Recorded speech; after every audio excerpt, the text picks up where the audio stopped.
Matinin tin kim dona kan le lain shilo sap min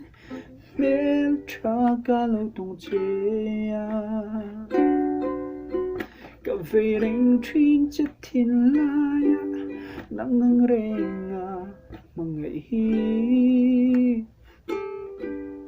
ka tong ai lo he le chi na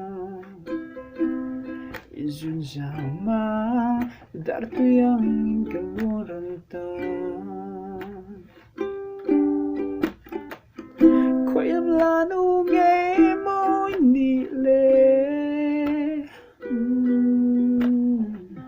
tu shailing choi nge moi ni le tiang renga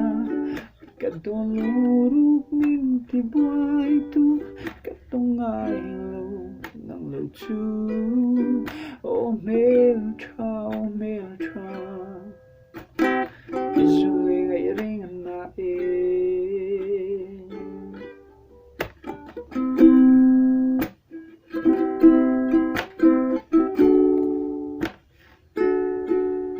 isak mel tun ni lo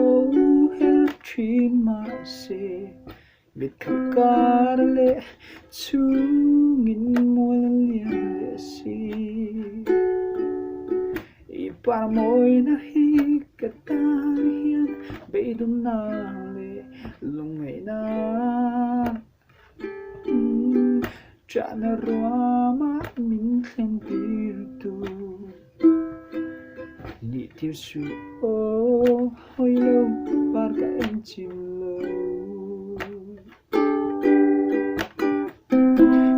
lanu nge moi ni le